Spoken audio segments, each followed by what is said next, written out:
জয়গুরু। পরম দয়াল শ্রী ঠাকুরের শ্রীচরণে জানাই ভূমিষ্ঠ প্রণাম। আপনাদের প্রতি প্রত্যেককে জানাই প্রাণন্দিত জয়গুরু। আজ ইষ্ট প্রসঙ্গে আলোচনা করব একটি বিশেষ বিষয়। আপনারা প্রত্যেকেই জানেন শ্রাবণ মাস চলছে, আর এই ভরা শ্রাবণেই আমাদের লক্ষ্মী স্বরূপিণী শ্রী শ্রী বড় মায়ের আবির্ভাব। তো এই বড় মাকে আমরা লক্ষ্মী মাতা রূপে পুজো করি, কিন্তু এই কঠিন সত্য কথা, তার জন্ম ইতিহাস সম্পর্কে আমরা কিছু তো মাতৃ সম্মেলনে বলবো। তার জন্য বিশেষ বিষয় আমরা জানব। পাবনা জেলার অন্তর্গত ধোপাদহ গ্রাম নিবাসী শ্রীযুত রামগোপাল ভট্টাচার্যের পত্নী ত্রিনয়নী দেবী এসেছেন জননী কৈলাসবাসিনী দেবীর কাছে পিত্রালয় গাড়াদহে। গাড়াদহ পাবনা জেলার সিরাজগঞ্জ মহকুমায় অবস্থিত। গাড়াদহ পাবনা জেলার সিরাজগঞ্জ মহকুমায় অবস্থিত একখানি গ্রাম। এককালে এই গ্রামের লাহিড়ি বাড়ি খুবই সঙ্গতি সম্পন্ন ছিল, কিন্তু বিজয়কান্ত লাহিড়ির অকাল মৃত্যুর পর তার পত্নী কৈলাসবাসিনী দেবী একমাত্র পুত্র ও দুটি শিশু কন্যা নিয়ে বৈধব্য বরণ করলেন। কৈলাসবাসিনী দেবীর কনিষ্ঠা সন্তান ত্রিনয়নী দেবী, জননীর আঁচলের ধব নয়নের মণি। 7 বছরের শিশু কন্যা ত্রিনয়নী দেবীকে বিয়ে দিয়ে জননী কম বেদনা পাননি, কম জ্বালা ভোগ করেননি। অবোধ বালিকার নয়ন জলে জননীর নয়নে নেমেছে অশ্রুধারা, মন প্রাণ হয়েছে বেদনায় বিহল। কত বুঝিয়ে তাকে পাঠাতে হয়েছে শ্বশুর বাড়ি। অবোধ বালিকা ত্রিনয়নী এখন হয়েছে বুদ্ধিমতী যুবতী, রূপ লাবণ্যে যেন স্বর্গের অপ্সরী। রূপসী কন্যার রূপ আর দেহে ধরে না, ঠিকরে পড়ছে যেন আলো, চাঁদের জ্যোৎস্না হার মানে। প্রথম অন্তঃসন্তা ত্রিনয়নী দেবী এসেছেন জননীর কাছে। জননীর হৃদয়ে ডেকেছে আনন্দের গান। 1301 সালের 14ই শ্রাবণ। আচ্ছা, 14ই শ্রাবণ তো সামনে। আজ কতই শ্রাবণ? কাল গেছে উল্টো রথ 7, আজ হচ্ছে 8ই শ্রাবণ। আর সামনেই আছে বড় মায়ের জন্মদিন। বড় মায়ের জন্মদিন রবিবার ধরে ভোরবেলা নিদ্রা ভেঙে গেছে ত্রিনয়নী দেবী। ভারী সুন্দর একটি স্বপ্ন দেখেছেন তিনি ভোর রাত্রে। কেন আমরা লক্ষ্মী মা বলি এই শ্রী বড় মাকে, তার এই কঠিন সত্য আজকে আপনাদের সঙ্গে আমি শেয়ার করব। স্বপ্নের সে অপার্থিব মধুময় স্মৃতিটুকু যেন তার সারা দেহ মনকে আবেশে মুগ্ধ করে রেখেছে। অলস জড়িত ভরা দেহখানি যেন আরও ভারী বোধ হচ্ছে তার। বিছানায় বসে আনমনে ভেবে চলেছেন তিনি সেই স্বপ্নের কথা। এগিয়ে এলেন জননী কৈলাসবাসিনী দেবী, কন্যাকে শুধালেন স্নেহ করে, শরীর কেমন আছে? ভালো আছে তো? ত্রিনয়নী দেবী বলতে লাগলেন, শোনো মা, ভোরবেলায় না আমি একটি স্বপ্ন দেখেছি। বাড়িতে লক্ষ্মী পূজা হচ্ছে, সাজানো গোছানো সব তকতকে ঝকঝকে। আলপনাতে আঁকা রয়েছে মা লক্ষ্মীর চরণ চিহ্ন, লাল মখমলে ঢাকা রয়েছে লক্ষ্মীর ঝাঁপি। সেই ঝাঁপি থেকে বেরিয়ে আসছে একটি পরমা সুন্দরী মেয়ে। মেয়েটির গায়ের রং দুধে আলতায় মেশানো, পা দুখানি আলতা রাগা, অনিন্দ সুন্দর মুখশ্রী, পরনে একখানি লাল পেড়ে শাড়ি। মেয়েটির গা থেকে যেন আলো ঠিকরে পড়ছে। মেয়েটি ধীরে ধীরে আমার দিকে এগিয়ে আসছে। আমিও এক দৃষ্টে তাকিয়ে আছি মেয়েটির দিকে, কিন্তু মেয়েটি আস্তে আস্তে আমার কাছে এসেই মিলিয়ে গেল, আর অমনি আমার ঘুম ভেঙে গেল। কৈলাসবাসিনী দেবী বললেন, খুব ভালো স্বপ্ন, কাউকে বলিস না। সকাল থেকেই চলছে বর্ষার রিমিঝিমি, আর থেকে থেকে ঝিমঝিম বেদনায় ত্রিনয়নী দেবীর সুন্দর ঢলঢলে ফর্সা মুখখানিতে পড়েছে কালিমার ছোপ। একসময় রামগোপাল ভট্টাচার্যের পত্নী ত্রিনয়নী দেবী এক পরমা সুন্দরী কন্যা রত্ন প্রসব করলেন। বাড়িতে আনন্দের বন্যা উঠলে উঠল সকলের মনে প্রাণে। দিদিমা কৈলাসবাসিনী দেবী নাতনি কোলে করে বসেছেন, আর প্রতিবেশীর দল ভিড় করছে নবজাত শিশুকে দেখার জন্য। দিব্য শিশুর রূপ দেখে মুগ্ধ সবাই। কেউ বলছে মেয়ের রং তো একেবারে চাপা ফুলের মতো, কেউ বলছে বেল ফুলের মতো, কেউ বলছে মেয়ে তো নয় যেন স্ফটিক। রায়গিন্নিমা মেয়ের নাম রাখলেন ফটকি। ফটকির শৈশবকাল কেটে যায় মামার বাড়ি। প্রায় বছর 8 বয়স পর্যন্ত ফটকি ছিল তার মামার বাড়িতে। মামা শীতলাকান্ত লাহিড়ী ছিলেন নিঃসন্তান। বাড়িতে কোনো কচি মুখের হাসি ছিল না, না ছিল শিশুর কালকণ্ঠ, না ছিল শিশুর করকণ্ঠ। তাই ত্রিনয়নী দেবী যখন আরেকটি ছেলে কোলে পেলেন, তখন দিদিমা ও মামা ফটকির ঠাকুমা হরসুন্দরী দেবীর অনুমতিক্রমে ফটকিকে নিয়ে এলেন তাদের বাড়ি। ফটকি দিদিমার আঁচলের ধন, নয়নের মণি। মামা মামির আনন্দ ধরে না ফটকিরকে কাছে পেয়ে। ফটকি যেন বাড়ির সকলের আনন্দের উৎস, শান্তির নীড়। মামা মামি স্নেহ যত্নে, দিদিমার আদরে আহ্লাদে ফটকির দিন চলে পরমানন্দে। হেসে খেলে বেড়ায় সে খেলার সাথীদের সাথে। এমনি করেই দিন চলে যায়। দিনে দিনে বেড়ে চলে ফটকির চাঁদের কলার মতো। এবার ফটকি দিদিমার পূজার কাজে যোগ দিল। ভোরবেলা উঠে দিদিমার শিব পূজার ফুল তুলে আনে নিজ হাতে মামার বাগান থেকে। মনে আনন্দে ঘুরে বেড়ায় ফুলের সাজি হাতে নিয়ে। দিদিমার সাথে পূজার বাসন মাজে, দিদিমার সাথে বসে শিব গড়তে। দেখতে দেখতে সে নিজেই শিখে ফেলে সব। দিদিমাকে গুছিয়ে দেয় সব পূজার কাজ। দিদিমা চেয়ে দেখে আর মনের আনন্দে হাসেন ফটকির নিখুঁত শিব গড়ানো দেখে।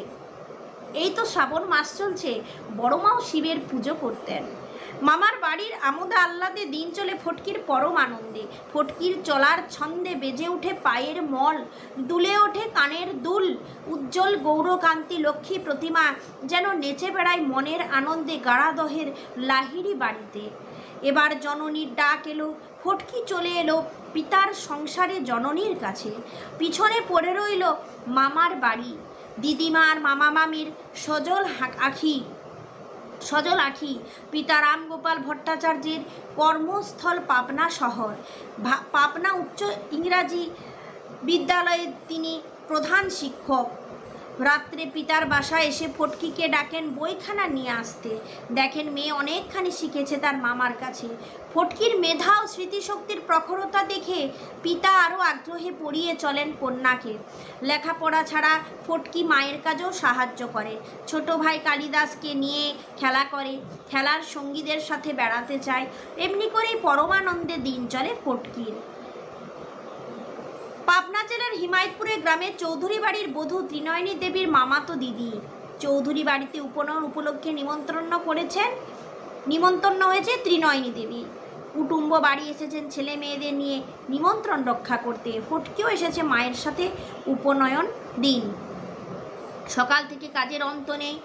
চৌধুরী গিন্নি এসে ত্রিনয়নী দেবীকে ছেলে মেয়ের কটি সহ নিয়ে গেলেন চক্রবর্তী বাড়ি। শিবচন্দ্র চক্রবর্তীর শাশুড়ি কৃষ্ণসুন্দরী দেবী সকালে ঘুম থেকে উঠে 1 হাঁড়ি আতপ চালের ফেনা ভাত রান্না করেন আর ঘরে জাল দেওয়া গাওয়া ঘি দিয়ে সেই ভাত খেতে দেন তার নাতি নাতনিদের।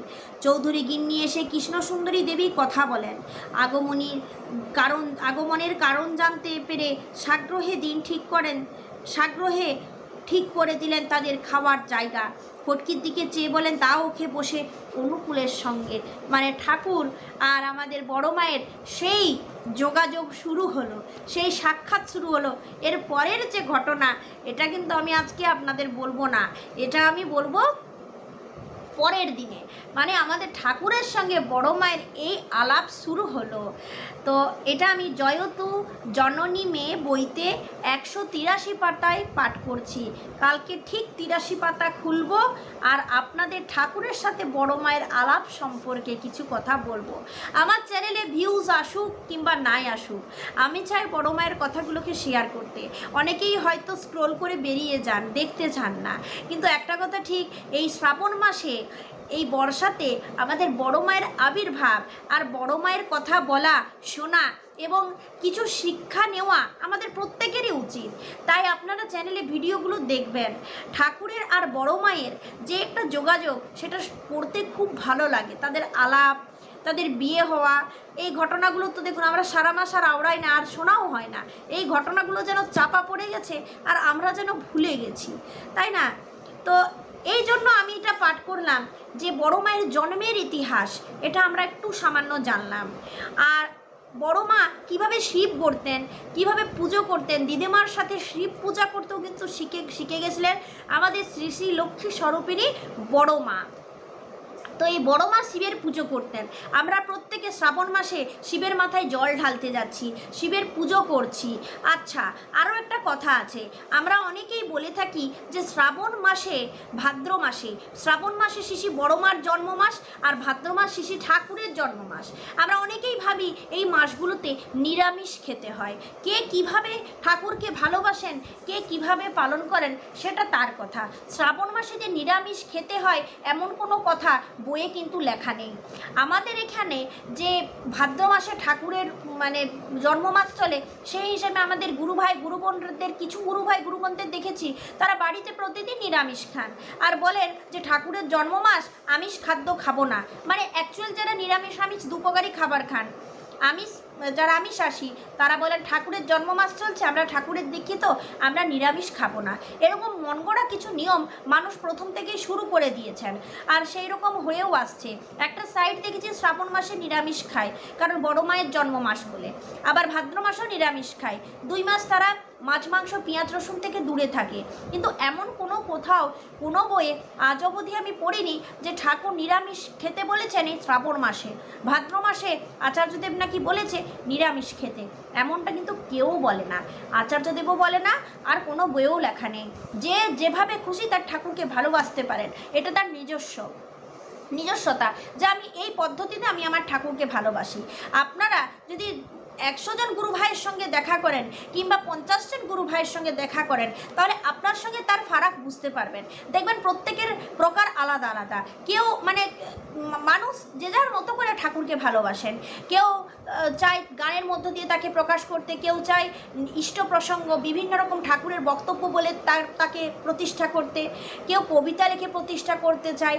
আপনারা দেখবেন স্বস্তি সেবক এবং আলোচনা পত্রিকাগুলো খুলে দেখবেন প্রথম দিকে মানুষ অনেক সুন্দর করে কবিতা লেখে ঠাকুরকে নিয়ে, বিভিন্ন রকম নতুন নতুন ছন্দে ঠাকুরের কবিতা লেখেন। ঠাকুরকে ভালোবেসেই তার মন থেকে ছন্দ আসে, ঠাকুরকে ভালোবেসে তার মন থেকে বিভিন্ন রকমের ভাষা আসে যেগুলো সে ওই কবিতাতে পুট করতে পারে, একটা সুন্দর কবিতা তৈরি করতে পারে। তো সেটা ঠাকুরকে ভালোবেসেই হয়। তিনিই দেন ভাষা, তিনিই দেন ছন্দ, তিনিই দেন তৈরি করার শক্তি।